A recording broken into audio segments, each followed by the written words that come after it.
ಸುನಿಲ್, ನನ್ನ ಪಾಯಿಂಟ್ ಇಲ್ಲಿ ಇದನ್ನು ನೀವು ಪೊಲೀಸಿಂಗ್ ಅಂತಾದರೂ ಕರೀರಿ ಅಥವಾ ಆರ್ಮಿ ಕಾರ್ಯಾಚರಣೆ ಅಂತಾದರೂ ಕರ್ಕೊಳ್ಳಿ.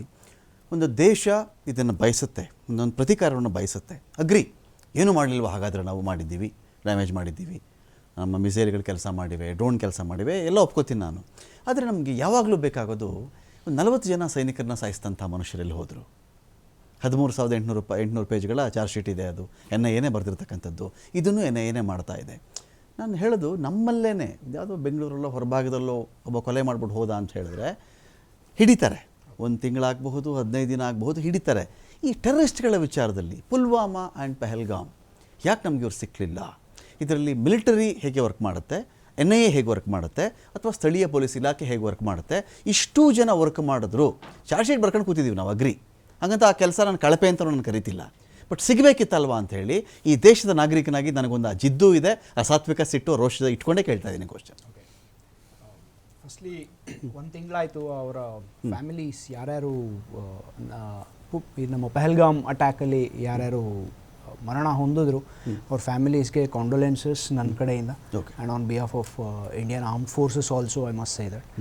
ಸೆಕೆಂಡ್ಲಿ, ಟೆರರಿಸ್ಟ್ ಅಂದರೆ ಯಾರು ಅಂತ ನಾವು ಅರ್ಥ ಮಾಡ್ಕೋಬೇಕು. ಅವರು ಬೇರೆ ಕಡೆಯಿಂದ ಬರ್ತಾರೆ. ಟೆರರಿಸಮ್ ಅನ್ನೋದು ಗಜ್ವಾಯೆ ಹಿಂದ್ ಅಂತ ಹೇಳ್ಬಿಟ್ಟು ಏನು ನಡೀತಿದೆ ಅಲ್ವಾ, ಅದು ಒಂದು ಯೋಚನೆ.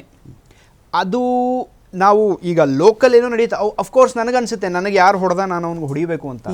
ಬಟ್ ಒಂದು ನಾವು ಅರ್ಥ ಮಾಡ್ಕೋಬೇಕು, ಎಲ್ಲಿವರೆಗೂ ನಾವು ಒಂದು ಯೋಚನೆಯನ್ನು ಸಾಯಿಸಲ್ವೋ ಇದು ನಡೀತಾನೆ ಇರುತ್ತೆ. ರೀಸನ್, 1971ರಲ್ಲಿ 93,000 ಜನ ಸೈನಿಕರು, ಪಾಕಿಸ್ತಾನಿ ಸೈನಿಕರು ಸರೆಂಡರ್ ಆದ್ಮೇಲೂ ಕೂಡ ಮತ್ತೆ ಅವ್ರು ಯುದ್ಧಕ್ಕೆ ಬಂದ್ರು ಅಂದ್ರೆ ನಾವು ಯೋಚನೆಯನ್ನು ಸಾಯಿಸಿದ್ರ ಅಂತ ಒಂದು ದೊಡ್ಡ ಘಟನೆನೇ ಅವ್ರ ಯೋಚನೆನ ಬದಲಾಯಿಸಕ್ಕಾಗ್ಲಿಲ್ಲ. ಬಟ್ ಇಲ್ಲೇನಾಯ್ತು, ಅಲ್ಲ ಬೇರೆ ಕಡಿದ್ವಿ ಅಂತ ಹೇಳಿದ್ರು ಅವರು, ಬೇರೆ ಕಡಿದು ಬಿಟ್ಟಿದ್ದೀವಿ, ಕಡಿತಾ ಇದೀವಿ. ಅವ್ರ ಬೇರ್ ತುಂಬಾ ಡೀಪ್ ಇದೆ. ಯಾಕಂದ್ರೆ ನಾನು ಹೇಳ್ದೆ ಅಲ್ವಾ, ಧರ್ಮಾಂಧ ರಾಷ್ಟ್ರ ಅದು. ನಾನು ತುಂಬಾ ಡಿಬೇಟ್ಸ್ ಅಲ್ಲಿ ನಾನು ಅದನ್ನ ಹೇಳಿದೀನಿ. ಯಾವ ದೇಶನ ಒಂದು ಮಿಲಿಟರಿ ನಡ್ಸಕ್ಕೆ ಸ್ಟಾರ್ಟ್ ಆಗುತ್ತೆ, ಅದು ಒಂದು ಇಂಡಾಕ್ಟ್ರಿನೇಟೆಡ್ ಮಿಲಿಟರಿ ನಡ್ಸಕ್ಕೆ ಸ್ಟಾರ್ಟ್ ಮಾಡುತ್ತೆ, ಆ ದೇಶದ ಹಣೆ ಬರ ಇದೇನೇನೆ. ಒಂದು ಯುದ್ಧ ಸೋತ ಮೇಲೆ ಒಬ್ಬ ಜನರಲ್ ಫೀಲ್ಡ್ ಮಾರ್ಷಲ್ ಆಗ್ತಾನೆ, ಇದೇ ಆ ದೇಶದ ಹಣೆ ಬರ. ನಾನು ಇದಕ್ಕಿಂತ ಜಾಸ್ತಿ ನಾನು ಇದೇನು ಹೇಳಕ್ಕಾಗಲ್ಲ, ಆಯ್ತಾ? ಸೊ ಇದು ಒಂದು, ಆ ಯೋಚನೆಗೆ ನಾವು ಟಾರ್ಗೆಟ್ ಮಾಡಿದಾಗ ಎಷ್ಟೋ ವರ್ಷದ ಯೋಚನೆನ ನಾನು 1 ದಿನದಲ್ಲಿ ನಾನು ಬದಲಾಯಿಸ್ತೀನಿ ಅನ್ನೋದು ಸುಳ್ಳು. ಆ್ಯಂಡ್ ಅದನ್ನು ಯಾರು ಹೇಳ್ತಾನೂ ಇಲ್ಲ. ನಾವು ಆಪರೇಷನ್ ಸಿಂಧೂರ್ ಮಾಡಿಬಿಟ್ಟು ನಾವು ಆ ಯೋಚನೆನ ಬದಲಾಯಿಸ್ಬಿಟ್ವಿ ಅಂತ ಹೇಳ್ಬಿಟ್ಟು ಯಾರು ಹೇಳೋ ಪ್ರಯತ್ನನೂ ನಾವು ಪಡ್ತಾ ಇಲ್ಲ. ಆದರೆ ಇಮ್ಯಾಜಿನ್ ಮಾಡ್ಕೊಳ್ಳಿ, 1971ನಲ್ಲಿ ಏನು ಅಟ್ಯಾಕ್ ನಡೆದಿತ್ತು ಅದಕ್ಕಿಂತ ಜೋರಾಗಿ ಈ ಸಲ ಅಟ್ಯಾಕ್ ನಡೆದಿದೆ. ಅವರ multiple air basis, nuclear basis, ಅಂದರೆ ನ್ಯೂಕ್ಲಿಯರ್ ಸ್ಟೋರೇಜ್ ಏರಿಯಾಸ್ ಯಾವ್ಯಾವ್ದಿತ್ತು ಅದನ್ನೆಲ್ಲನೂ ನಾವು ಡೆಸ್ಟ್ರಾಯ್ ಮಾಡಿದ್ವಿ. ಬೇಸಿಕ್ಲಿ ಏನು ಮಾಡಿದ್ವಿ, ಯಾವ ನ್ಯೂಕ್ಲಿಯರ್ ಅಂಬ್ರೆಲಾ ಇಟ್ಕೊಂಡು ಪಾಕಿಸ್ತಾನ ನಮ್ಗೆ ಹೆದರಿಸ್ತಾ ಇತ್ತು ಅದನ್ನ ನಾವು ಕಡಿದು ಬಿಟ್ವಿ. ಇವತ್ತು ಅಂಬ್ರೆಲಾ ಅಲ್ಲಿರೋದೆಲ್ಲ ಬರೀ ತೂತೆ. ಇನ್ನದು ಅದನ್ನ ತಗೊಂಡು ನಮ್ಮ ಹತ್ರ ಅವ್ರು ಬರಕ್ ಸಾಧ್ಯ ಇಲ್ಲ. ಮೋಸ್ಟ್ ಇಂಪಾರ್ಟೆಂಟ್ ಇದು. ಯೋಚನೆಯನ್ನ ಸಾಯಿಸೋವಾಗ ನಾವು ವ್ಯಕ್ತಿಗಳ ಬಗ್ಗೆ ಯೋಚಿಸಕ್ ಆಗಲ್ಲ. ಇದು ಒಂದು ದೇಶ ಇನ್ನೊಂದು ದೇಶದ ಮೇಲೆ ಮಾಡಿರೋಂಥ ಅಟ್ಯಾಕ್. ರೀಸನ್ ನಾನು ಹೇಳ್ದೆ ಅಲ್ವಾ, cut India by 1000 bleed India by 1000 cuts. ಇದು ಪಾಕಿಸ್ತಾನಿ ಮಿಲಿಟರಿ ಡಾಕ್ಟ್ರಿನ್. ಅವ್ರಿಗೆ ಗೊತ್ತು ಕನ್ವೆನ್ಷನಲ್ ವಾರ್ ಅಲ್ಲಿ ಅವ್ರು ಬಂದು ಇಂಡಿಯಾನೇನು ಮಾಡಕ್ ಆಗಲ್ಲ, ದೇ ಕಾಂಟ್ ಬೀಟ್ ಅಸ್. ಇದು ಅವರ ಡಾಕ್ಟ್ರಿನ್. ಇದು ಆ ಡಾಕ್ಟ್ರಿನ್ ನ ಸಾಯಿಸುವಂತ ಪ್ರಯತ್ನ. ಅದರಲ್ಲಿ ಇಂಡಿವಿಜುವಲಿ ಏನೇನು ನಡೆದಿದೆ ಆ ಫ್ಯಾಮಿಲಿಗಳಿಗೆ ಖಂಡಿತವಾಗ್ಲೂ ಅವ್ರು ಸಿಗ್ತಾರೆ, ಅವ್ರು ಹೋಗೇ ಹೋಗ್ತಾರೆ. ಯಾಕಂದ್ರೆ ಮಸೂದ್ ಅಜರ್ ಫ್ಯಾಮಿಲಿನ ಸಾಯಿಸಿದಂತ ಇಂಡಿಯನ್ ಆರ್ಮ್ಡ್ ಫೋರ್ಸಸ್ಗೆ ಈ 3 ಜನ ಟೆರರಿಸ್ಟ್ಗಳು ಯಾರಿದ್ದಾರೆ ಅವ್ರನ್ನ ಹಿಡಿಯೋದು ದೊಡ್ಡದಲ್ಲ. ಅದು ಗೊತ್ತಾಗುತ್ತೆ. ನಮ್ಮ intelligence agencies are on to it. ಅವ್ರು ಸಿಗ್ತಾರೆ. But give us some time. ನಾವು ದೊಡ್ಡ ಕೆಲಸ ಮಾಡೋವಾಗ ಇದನ್ನ ನಾನು ಸಣ್ಣ ಕೆಲಸ ಅಂತ ಹೇಳಲ್ಲ, ಬಟ್ ಇದಕ್ಕೆ ಪ್ರಾಬಬ್ಲಿ ನಾವು ಇನ್ನೊಂಚೂರು ಟೈಮ್ ಕೊಡ್ಬೋದು ಅಂತ ನನಗನ್ಸುತ್ತೆ. ವೆಂಕಟೇಶ್ ನಾಯ್ಕ ಅವರು, ಈಗ ಇಂಥ ಒಂದು ವಿಚಾರಗಳಲ್ಲಿ ಸರ್, ಈಗ ನಮಗೆ ಆಯಿತು ಅಗ್ರಿ, ಈ ಕಂದಹಾರ್ ವಿಮಾನ ಅಪಹರಣ, ಆವಾಗ ಬಿಡುಗಡೆ ಆಗಿದ್ದವನಲ್ಲಿ ಮಸೂದ್ ಅಜರ್ ಕೂಡ ಒಬ್ಬ. ಕಂದಹಾರ್ ಭಾರತದ ಚರಿತ್ರೆಯಲ್ಲಿ ತುಂಬ ನೋವಿನ, ಒಂದು ಮುಜುಗರದ, ಒಂಥರ ಅಯ್ಯೋ ಆಗಬಾರ್ದಾಗಿತ್ತೇನೋ, ಬಿಡಬಾರ್ದಾಗಿತ್ತೇನೋ ಅಂತ ಇವತ್ತಿಗೂ ಒಂದು ಜಿದ್ದು ಬರುತ್ತೆ. ಮಸೂದ್ ಅಜರ್ ಆರಾಮಾಗೇ ಇದ್ದಾನೆ. ಇನ್ನೊಂದಷ್ಟು ದಾಳಿಗಳನ್ನ ಪ್ಲಾನ್ ಮಾಡಿಕೊಂಡು ಅವ್ನ ಫ್ಯಾಮಿಲಿ ಸಾಯಿಸಿರಬಹುದು, ನಾನು ಅಲ್ಲಗಳಿಲ್ಲ, ಅವ್ನು ನೋವು ಕೊಟ್ಟಿರಬಹುದು ನಾವು. ಬಟ್ ಅವನಿಗೆ ನಾನು ಮಾಡಿದ್ವಾ ಅಂತ ಬಂದಾಗ ಆ್ಯಸ್ ಅನ್ ಇಂಡಿವಿಜುವಲ್ ಅವನು ನಾವಿನ್ನೂ ಮಾಡೋಕ್ಕಾಗಿಲ್ವಲ್ಲ, ಇದೊಂದು ಪಾಯಿಂಟ್ ನಮ್ಮಲ್ಲಿ ಉಳ್ಕೊಳ್ಳುತ್ತೆ.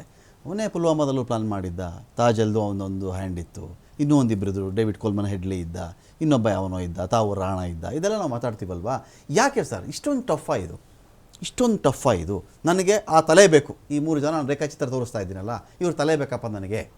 ನನ್ನ ಯಜಮಾನನ ಸಾಯಿಸ್ತೋ ನೀವನು, ನನ್ನ ತಂದೆನ ಕೊಂದವನು ಇವನು ಅಂತೇಳಿ ನೋಡ್ತಾ ಇರ್ತಾರಲ್ಲ ಸರ್, ಇದು ಯಾವಾಗ ಇದು ಆಗಬೇಕಲ್ಲ ಇದು?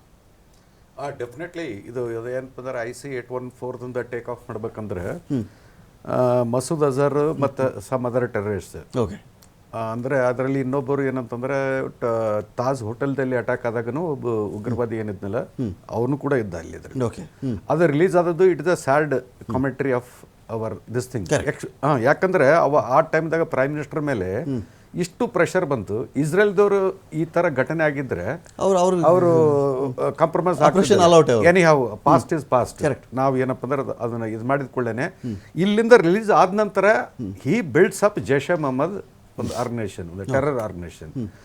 ಬಟ್ ಇವರು ಟೆರರಿಸ್ಟ್ ಏನಂತಂದ್ರೆ ಫ್ಯಾಮಿಲಿ ಮೆಂಬರ್ಸ್ ಹೋಗಿರ್ಬೋದು, ಅವನು ಇನ್ನೂ ಉಳ್ಕೊಂಡಿದ್ದಾನೆ ಅಂತ. ರಿಮೆಂಬರ್ ಒನ್ ಥಿಂಗ್, ಪಾಕಿಸ್ತಾನ ಯಾವಾಗ 1971 ವಾರ್ ಮುಗಿದ ನಂತರ ಅವ್ರದ್ದು ಏನಪ್ಪ ಅಂದ್ರೆ ಕನ್ವೆನ್ಷನಲ್ಲಿ ಇಂಡಿಯಾನ ಸೋಲಿಸ್ಲಿಕ್ಕೆ ಆಗೋದಿಲ್ಲ.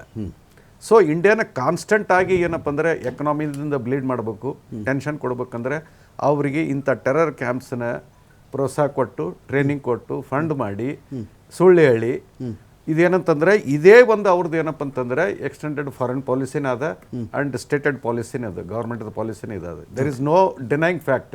ಒಂದ್ ವೇಳೆ ಕಂಪ್ಲೀಟ್ ಪಾಕಿಸ್ತಾನ ನೀವು ಡಿಸ್ಟ್ರಾಯ್ ಮಾಡ್ರಿ, ಅದರಲ್ಲಿ ಬೈ ಚಾನ್ಸ್ ಒಬ್ಬನ ಯಾರಾದ್ರೂ ಉಳ್ಕೊಂಡಂತ ತಿಳ್ಕೊರಿ, ಅವನು ಉಗ್ರವಾದಿನೇ ಇರ್ತಾನೆ. ಸೊ ಆ ಮೆಂಟಾಲಿಟಿ ಇದೆ. So you have to be prepared. ಈಗ ನಾವು ಸೀರೀಸ್ ಆಫ್ ಸರ್ಜಿಕಲ್ ಸ್ಟ್ರೈಕ್ಸ್ ನೋಡಿದ್ವಲ್ಲ, ಈಗ dose of surgical strikes is every dose is bigger than the previous one. Uri ಅಟ್ಯಾಕಿಗೆ ಕೌಂಟರ್ ಕೊಟ್ಟದ್ದು it was only basically army related surgical strikes and localised ಏರಿಯಾದಲ್ಲಿ ಇತ್ತು. Number of terror camps were less. ಎರಡನೇದು air power use ಮಾಡಿದ್ವಿ. Air power ಯಾವಾಗ use ಮಾಡ್ತಾರೆ ಅಂತಂದ್ರೆ it is almost considered as a war. ಎರಡನೇದು ಇದಾಯ್ತು. ಅದರಲ್ಲಿ ಎಷ್ಟು ಟೆರರಿಸ್ಟ್ ಸತ್ರು, ಯಾರು ಬಿಟ್ಟರು ಅದನ್ನ ಬಿಟ್ಬಿಡ್ರಿ. ಈ ಥರ್ಡ್ ಇಸ್ ಬಿಗ್ಗೆಸ್ಟ್ ಡೋಸ್. ಇದು ದಿಸ್ ಡೋಸ್ ಈಸ್ ಏನಪ್ಪ ಅಂದ್ರೆ ಇಟ್ ಈಸ್ ಆಲ್ಮೋಸ್ಟ್ ಲೈಕ್ ಏನಂತಂದ್ರೆ ನೆಕ್ಸ್ಟ್ ಟೆರರ್ ಅಟ್ಯಾಕ್ ಏನಾದ್ರೂ ಆಯ್ತಂತಂದ್ರೆ Pakistan has to think 10 times. Fine, ನಾನು ಚರ್ಚೆ ಮತ್ತೆ ಮುಂದುವರಿಸ್ತೀನಿ. ಇದೀಗ ನಮ್ಮನ್ನು ರಘು ದೊಡ್ಡೇರಿ ಅವರು ಕೂಡ ಜಾಯ್ನ್ ಆಗಿದ್ದಾರೆ, ಕಾಂಗ್ರೆಸ್ನ ವಕ್ತಾರರು. ಸ್ವಾಗತ ರಘು ದೊಡ್ಡೇರಿ ಅವರು, ನಿಮಗೆ ನಮಸ್ಕಾರ.